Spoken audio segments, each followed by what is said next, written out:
મિત્રો ધાંગધ્રાથી જે આપણે પ્રભુજી લીધા હતા ફિમેલ પ્રભુજી, તો એમના બે ભાઈઓ છે અને એમની જોડે મારે અત્યારે ચર્ચા થઈ. એમના પરિવારમાં કોઈ છે નહીં, બે ભાઈઓ છે, ખુદનું મકાન નથી અને એ પોતે અહીંયા બહાર હાઈવે ઉપર હળવદ છેક આવ્યા છે અને ત્યાં કણે હોટલ છે, ત્યાં વાસણ એવું બધું કરી અને રસોઈયાનું એવું બધું નાનું મોટું કામ કરી અને પોતાનું ગુજારણ ચલાવે છે અને ત્યાં હોટલમાં જે ત્યાં રહે છે.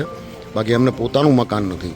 તો એમની બેન બારામાં આપણે પૂછ્યું કે અમારી જય અંબે મનબુદ્ધિ મહિલા આશ્રમ છે, ત્યાં આગળ એમની બેન છે, તો તમારે એમને શું હવે કઈ પોઝિશનમાં એમને ત્યાં બહુ ખરાબ પોઝિશનમાં છે, તો તમે એમને અત્યારે લઈ જવા માટે શું પ્રોસેસ કરીશું આપણે. મેં એમને કીધું તમારી બેન છે બરાબર, તો એમણે કહ્યું કે અમારી કોઈ અત્યારે પેલી નથી, અમારા ઘરને રહેવા મકાન નથી અમારે, અને અમે ખુદ હાઈવે ઉપર હોટલમાં મજૂરી કરીને અમારી પેટની પૂજા કરી છે, અમારું પોતાનું ઘર નથી અને બેન અમારા એટલા માનસિક છે કે અમારાથી સંભાળી બી શકતા નથી, અમારું માનતા નથી અને બોલતા બી નથી. તો એમને કે તમને હું વિનંતી કરું છું કે મારી બેનને તમે ત્યાં જ રાખજો અને ત્યાં એને સાચવજો. બસ તમારો વિડીયો જોયો મારી બેનનો, મને ખૂબ આનંદ આવ્યો કે મારી બેન સહી જગ્યાએ પહોંચી છે, જય અંબે મન બુદ્ધિ મહિલા આશ્રમમાં. શું નામ છે તમારું? દિલીપભાઈ. દિલીપભાઈ, હમણાં આપણે વાત કરી બરાબર, તો તમારી બેન અત્યારે અમારે ત્યાં જ છે આશ્રમમાં, તો તમારું શું કહેવું છે? એમને ત્યાં જ રહેવા દેવા છે કે તમારે લાવવા છે? ત્યાં જ રહેવા દેવા છે, હે ને? એનું કારણ દિલીપભાઈ? મકાન નથી, હોટલમાં કામ બરોબર બરોબર. પરિસ્થિતિ તમારી ખરાબ છે અને હાવ ખરાબ છે, રહેવા ઘર બી નથી, હોટલમાં કામ કરીને તમારી પેટની પૂજા કરો છો તમે, બરાબર ને? તો કંઈ વાંધો નહીં. તમારી બેન, તમને કેવું લાગ્યું વિડીયો જોયા પછી? સારું લાગ્યું ને? તમારી બેન સહી જગ્યાએ છે એવું તમને લાગ્યું ને? હા ને? તો કંઈ વાંધો નહીં. ગમે ત્યારે કદાચ તમારે મળવું હોય ને તો બી મારો કોન્ટેક કરજો તમે, ઠીક છે? મારો મોબાઈલ નંબર તમે લઈ લેજો અને કોન્ટેક કરજો. અને તમારી બેનની કંઈ ચિંતા કરતા નહીં.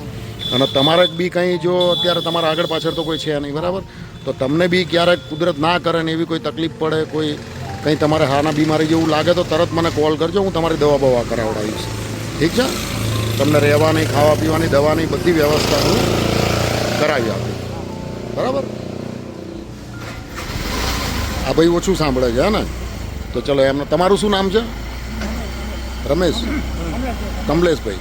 તો આ એમના મોટા ભાઈ છે, એમને કમલેશભાઈ નામ છે, એમને પણ કાને ઓછું સાંભળી રહ્યા છે.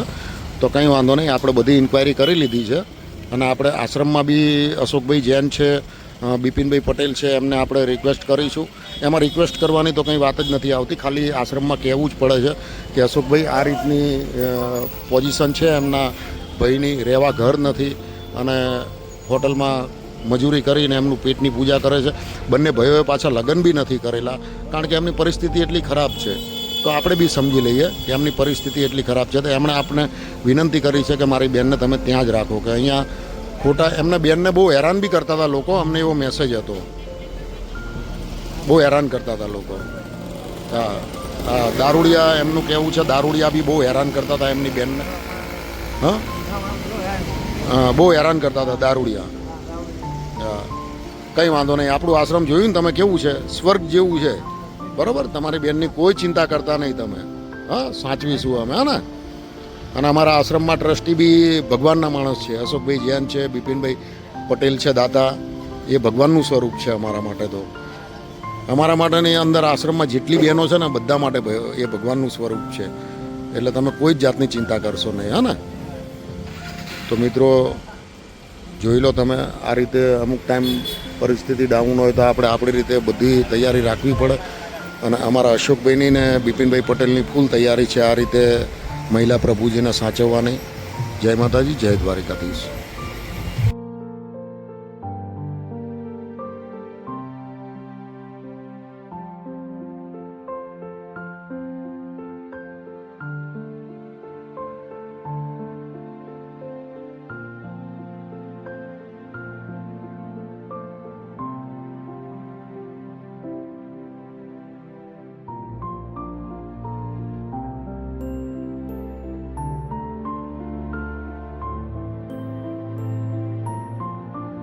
બેન નામ નહીં બોલો તમે.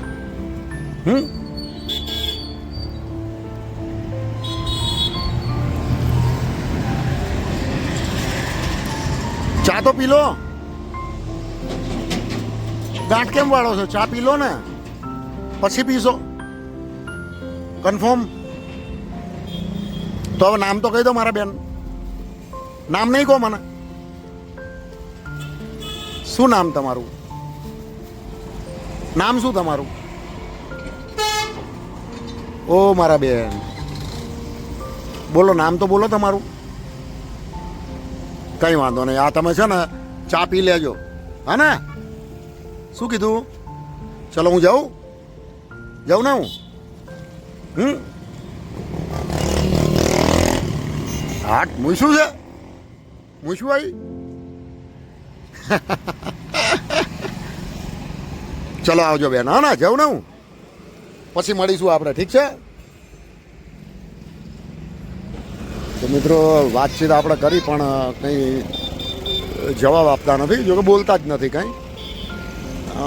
ક્યારનો આની પહેલાં બી મારો વિડીયો બંધ હતો અને ઘણી મેં ટ્રાય કરી એમને બોલાવવાની, પણ કંઈ જ પણ બોલતા નથી.